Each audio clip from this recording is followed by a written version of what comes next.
ബന്ധുക്കളോടും അതേപോലെ സമാന താല്പര്യമുള്ള ഫ്രണ്ട്സിനോടൊക്കെ സംസാരിച്ചപ്പോഴാണ് അറിയണത് ഈ ഓണം, വിഷു, തിരുവാതിര പോലത്തെ ആണ്ടർലികളെല്ലാം പലരും ചെറിയ ചെറിയ വ്യത്യാസത്തിലൊക്കെയാണ് ആഘോഷിക്കുന്നതെന്നാണ് നമ്മൾ കേൾക്കുന്നത്.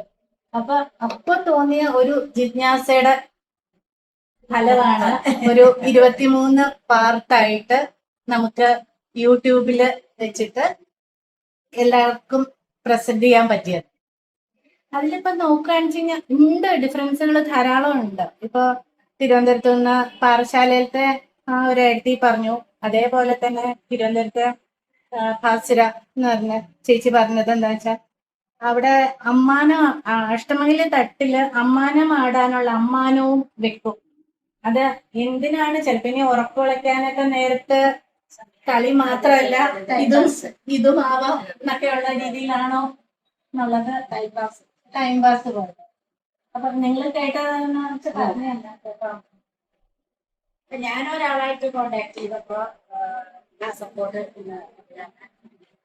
അവര് പറഞ്ഞത് പറഞ്ഞിട്ടുണ്ട് കാസർഗോട്ടെ എന്തൊക്കെയാന്നൊന്നും എനിക്ക് വിവരം തരണം. ഒരു ചെറിയ വീഡിയോ തന്നെ അപ്പളാ പറഞ്ഞ കാസർഗോഡ് തിരുവാതിര പറഞ്ഞതില്ല.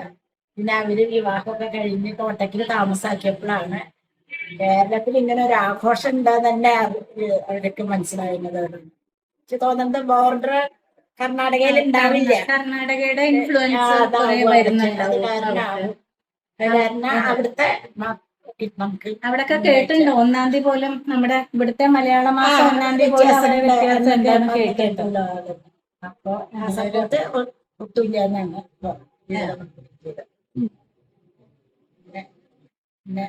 കാവനാട്ടെ എടുത്തി പറഞ്ഞല്ലോ ഇരിഞ്ഞാലക്കുട ഗ്രാമത്തില് ഇപ്പൊ എന്തെങ്കിലും മുടക്കായിട്ട് ഇപ്പൊ നമുക്ക് ധനുമാസത്തിലെ തിരുവാതിര ആഘോഷിക്കാൻ പറ്റില്ല എന്ന് വെച്ചാല് അത് മകരത്തിലെ തിരുവാതിര അവരത് ആഘോഷിക്കുന്ന പറയണത്. ഇപ്പൊ എന്തെങ്കിലും പേലയോ അല്ലെങ്കിൽ പ്രസവിച്ച് കിടക്കുകയോ അല്ലെങ്കിൽ അങ്ങനെയൊക്കെ മുടക്ക് വന്നു കഴിഞ്ഞാല് അത് അവര് മകരമാസത്തിലെ തിരുവാതിര ആഘോഷിക്കുന്നതാണ് പറഞ്ഞത്. അതെന്തോ പറയുമല്ലോ, തിരുവാതിര ആഘോഷിച്ച എത്രയോ തലമുറയിലേക്ക് ദാമ്പത്യം നല്ലതാവും എന്നുള്ളത് പറയാം. അത്രയ്ക്കും ആ തിരുവാതിര വ്രതത്തിനുള്ള ഇമ്പോർട്ടൻസ് പറയുന്നതാവും. അതുകൊണ്ടാവും എങ്ങനെയായാലും നമ്മൾ മംഗല്യമുള്ള സ്ത്രീകള് ആചരിക്കണം എന്നുള്ളതാണ് ഇതെല്ലാം പറയുന്നത്.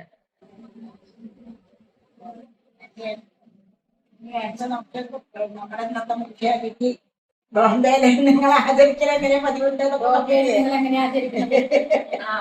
പിന്നെ ഇരിഞ്ഞാലക്കുട ഗ്രാമത്തില് പാതിരാപ്പൂവ് ചൂടുക എന്ന് പറഞ്ഞിട്ട് ഒരു ചടങ്ങില്ല എന്നാണ് നമ്മുടെ സാഹിത്യത്തിൽ പറഞ്ഞത്. അവര് തിരുവാതിരയുടെ അന്ന് ഉച്ചയ്ക്കാണ് അത് ചൂടല് അങ്ങനെ ഒരു ചടങ്ങേണ്ടു എന്നാണ് സാഹിത്യത്തിൽ പറഞ്ഞത്. ഇതൊക്കെ തന്നെയാവും ചൂടുന്നത് അടയ്ക്കാമണിയനും ദശപുഷ്പം അല്ലാണ്ട് ചുവന്ന പൂവൊക്കെ ഉണ്ടാവും തന്നെ പറഞ്ഞത്. അത് തിരുവാതിരയുടെ അന്ന് ഉച്ചയ്ക്കാണെന്നാണ് പറഞ്ഞത്. അല്ലാണ്ട് പാതിരാപ്പൂവ് ചൂടാന്ന് പറഞ്ഞിട്ടൊരു ചടങ്ങില്ല. അതൊക്കെ ഒരു പുതിയ അറിവാണ് നമുക്ക്.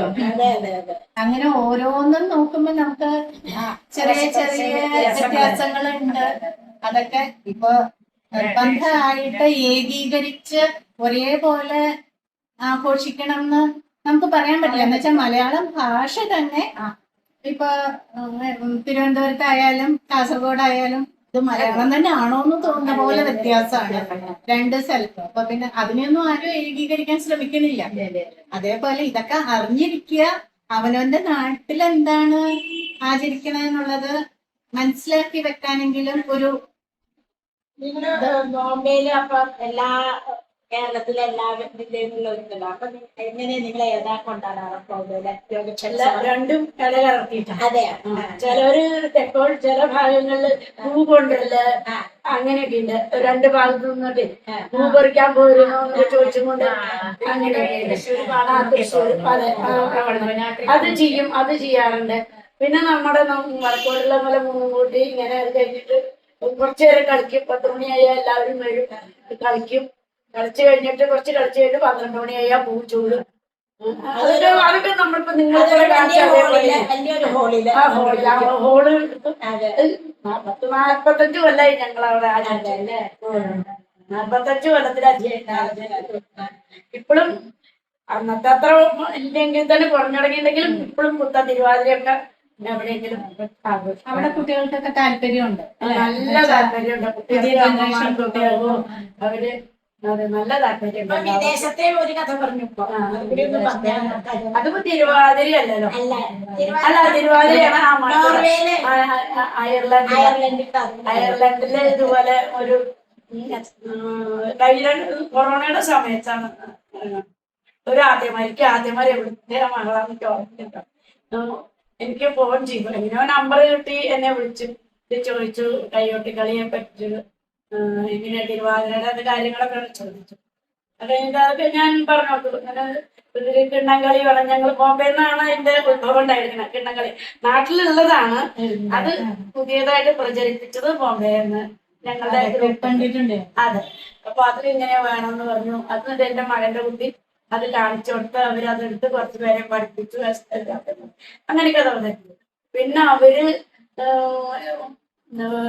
വെളുപ്പാൻ കാലത്ത് 6 മണി അയർലൻഡില് 6 മണിക്ക് ഒരു ലൈറ്റില് പോയിട്ട് കമ്പ്രാന്തർ പോലെ എന്തോ ജാതി വിളക്കൊരു ഏകദേശം ഒരു ഐഡിയ കമ്പ്രാന്തർ പോലെ തന്നെ വിളക്കാണ്. അതൊക്കെ ഇട്ട് കൊണ്ടുപോയി കുളിച്ച് തുണികൂടി വസ്ത്രത്തോടു കൂടി അങ്ങനെയാണ് കുളിച്ച് പോരും.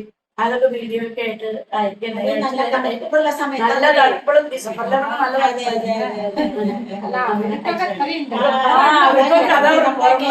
കേരളത്തിനേക്കാളും ഒട്ടും കുറവല്ല വിദേശത്ത്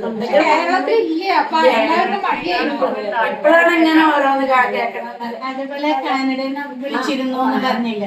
അപ്പൊ അവര് ചോദിച്ചെന്താ വെച്ച് കഴിഞ്ഞാൽ അവരുടെ ഒരു ബുക്കുണ്ട്. ആ ബുക്കിനകത്ത് എഴുതിയിട്ടുണ്ട് കുലവൃത്തം. അപ്പൊ അതെന്താണെന്ന് അറിയോ എന്നൊക്കെ. അപ്പൊ നമ്മളിങ്ങനെ കുറച്ച് അന്വേഷിച്ചപ്പോ പറഞ്ഞത് അത് തെക്കൻ സൈഡിലുള്ള ഒരു ഇതാണ്. നമ്മുടെ ഈ 4 വൃത്തം 8 വൃത്തം പോലെ തന്നെയാണ്, ഒരു കഥയാണ്. പക്ഷെ അത് കൂടുതലും പടയണിയിലൊക്കെയാണ്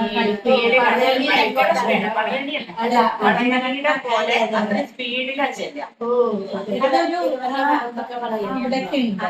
അപ്പൊ അതാണെങ്കിൽ എന്താന്ന് വെച്ച് കഴിഞ്ഞാൽ കുളിക്കാൻ പോകുന്നതിന് തൊട്ട് മുമ്പേ കളിക്കുള്ളൂ എന്ന് വെച്ചാൽ ഇപ്പോഴത്തെ കാലത്ത് നമുക്കത് പറയാൻ പാടില്ല.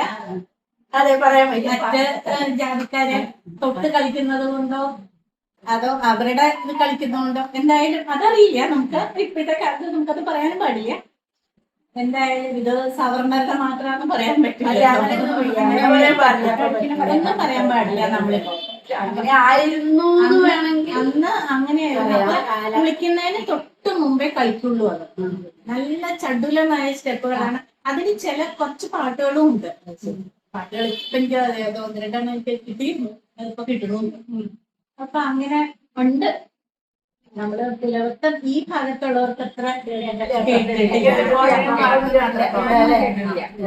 അവിടെ വൃത്തികളുടെ ചടങ്ങ് നിഷ്കർഷ കൂടുതലാണെന്നാണ് ഞാൻ കേട്ടതാണ്. തെക്കോട്ട് അങ്ങനെയാണ് ഞാൻ കേട്ടത്. 1 മാസം മുതൽ നമുക്ക് ഈ ഓണക്കാലത്തൊക്കെ ഉള്ളത് അതുപോലെ അടുത്ത് 1 മാസം മുന്നേ തുടങ്ങി. അങ്ങനെ ഞാൻ പറഞ്ഞു കണ്ടിട്ട് ആ തെക്കോട്ട് കൂടുതൽ ഡെക്കറേഷനോ കുറച്ച് പ്രൊജക്ട് ഇപ്പോഴത്തെ കാലം കൊണ്ട് ഉണ്ടായിരിക്കും.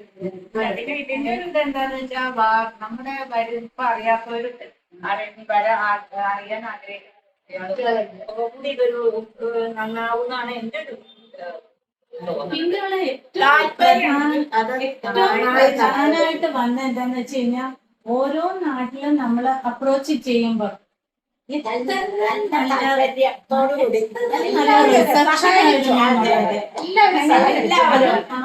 ഏരിയയിലെ ഏറ്റവും നല്ലോണം വിവരമുള്ള അമ്മമാര് അല്ലെങ്കിൽ എഴുത്തിമാരാണ് പറയുന്നത്. അപ്പൊ നമുക്ക് വളരെ ആധികാരികമായിട്ട് പറയാവുന്ന ആൾക്കാരുടെ നിന്ന് തന്നെയാണ് നമുക്ക് അത് കിട്ടിയേക്കുന്നത്. അതൊരു ഭയങ്കര പ്രത്യേകതയാണ്. അപ്പൊ അതേപോലെ തന്നെ ഇപ്പൊ എവിടെയെങ്കിലും വിളിച്ചു കഴിഞ്ഞാൽ എനിക്കത്ര അറിയില്ല, ഈ നാട്ടിലത്തെ എനിക്കത്ര അറിയില്ല, ഞാൻ വേറെന്ന് വന്നതാണ്, അത്ര അറിയില്ല, ഞാൻ ഒരാളെ പരിചയപ്പെടുത്തി തരാം എന്നും പറഞ്ഞിട്ട് എനിക്ക് വേറെ നമ്പർ തരാം, ചിത്രം വിളിച്ചോളൂ, അല്ലാന്നുണ്ടെങ്കിൽ ഞാനും വിളിച്ചു പറയാം എന്നും പറഞ്ഞ അങ്ങനെ പറയും. അപ്പൊ എനിക്ക് നല്ല റിസപ്ഷൻ ആണ്. നല്ല ഒരു ആക്സെപ്റ്റൻസ് ഉണ്ട്. ഇതൊരു നല്ല കാര്യമായി, നിങ്ങളത് ചെയ്യുന്നത് വളരെ നന്നായി. പലരും നമ്മളെ എല്ലാവരെയും നമ്മുടെ അവനവന്റെ പരിചയത്തിലുള്ളവരൊക്കെ വിളിച്ചു പറഞ്ഞിട്ട് ഗംഭീരായിട്ട് നിങ്ങളുടെ പരിപാടി എന്നൊക്കെ അതുപോലെ നമ്മളെ അവരും അതെ, ഓരോരുത്തരോട് അവര് വിളിച്ച് വളരെ വളരെ ഇതൊക്കെ സിൻസിയർ ആയിട്ട് ഭംഗിയായിട്ട് ആ ഇതൊന്നും നോക്കി അല്ല പറഞ്ഞത് നമുക്ക് വളരെ നല്ല ഭംഗിയായിട്ട് ആയിട്ടാണ് ആ സിൻസിയർ അതാണ് അടുത്ത തലമുറയിലേക്ക് കൊടുക്കണം. ഇത് നല്ല എന്റെ ഇരുന്ന് അങ്ങനെ വെമ്പിക്കൊണ്ടിരിക്കുന്നു തോന്നി ചോദിച്ചപ്പോ.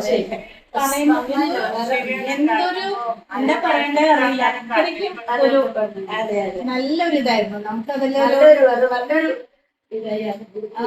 എഴുത്തുമാരുടെ ആയാലും അവരൊക്കെ നല്ലോണം വയസ്സായി, അവർക്കൊക്കെ ഓർമ്മക്കുറവൊക്കെ വരുന്നുണ്ട്. അപ്പൊ കുട്ടികൾ ഇങ്ങനെ നിന്ന് പ്രോംപ്റ്റ് ചെയ്ത് അത് പറയൂ എന്നുള്ള രീതിയിൽ മറന്നു പോകുമല്ലോ. അതെ അതൊക്കെ വളരെ നന്നായിട്ടുണ്ട്.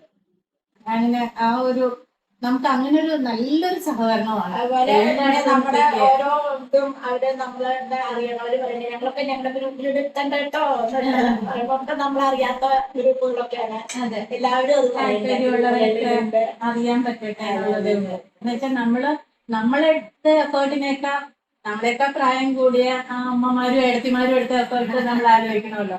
അവര് പലരും പറയുന്നുണ്ട് കുട്ടികൾ ശനി ഞായറുമായിട്ട് എടുക്കാം എന്ന് വെച്ചാൽ കുട്ടികൾ ആരെങ്കിലും പേരക്കുട്ടികളോ ആരെങ്കിലും ഒന്ന് വീട്ടിലുണ്ടെങ്കിൽ എനിക്ക് തന്നെ എടുക്കാം നിശ്ചയില്ല അങ്ങനെയൊക്കെ പറയുന്ന അത്രയും വേണമെന്നുണ്ട്. അവര് എങ്ങനെയായാലും അത് കറക്റ്റ് ചെയ്ത് ഇത് അത്രയും ശരിയായില്ലെങ്കിൽ ഞാൻ ഒന്നും കൂടെ ട്രൈ ചെയ്യാം, ഇതും കൂടെ ഞാൻ അപ്പം മറന്നുപോയി, ഇത് കൂടെ ആഡ് ചെയ്തോളൂ എന്നൊക്കെ പറഞ്ഞ് അത്രയ്ക്കും നല്ല ഒരു സഹകരണമായിരുന്നു. പറഞ്ഞവരും പങ്കെടുത്തവരും പങ്കെടുക്കാൻ സഹായിച്ചവരും എല്ലാരും നമ്മളെ അത് നല്ലാണ്ട് നമ്മളിവിടെ ഇരുന്ന് ഓരോ സ്ഥലത്തും പോയി ചെയ്യല് പ്രാക്ടിക്കലി പോസിബിൾ അല്ല. അവസാനത്തെ വീഡിയോ കണ്ടിട്ട് പലരും എന്നോട് ചോദിച്ചത് ഏതാ കോളം ഏതാ അമ്പലം അതെ, പല ആൾക്കാരും ചോദിച്ചു. അപ്പൊ മോഹൻലാല് രേവതിയൊക്കെ ഡാൻസ് അതിന്റെ ക്ഷേത്രമാണ് അവിടെ ദേവാസുരം ഇത് കണ്ടിട്ട് പലരും ചോദിച്ചു നല്ല ഭംഗിയുണ്ട് എന്നോട് ഇങ്ങനെ മെസ്സേജിലും അറിയുന്ന പോലെ എന്നോട് ഒരുപാട് അതെ അതെ നല്ല സ്ഥലമാണ്. അത് നല്ലൊരു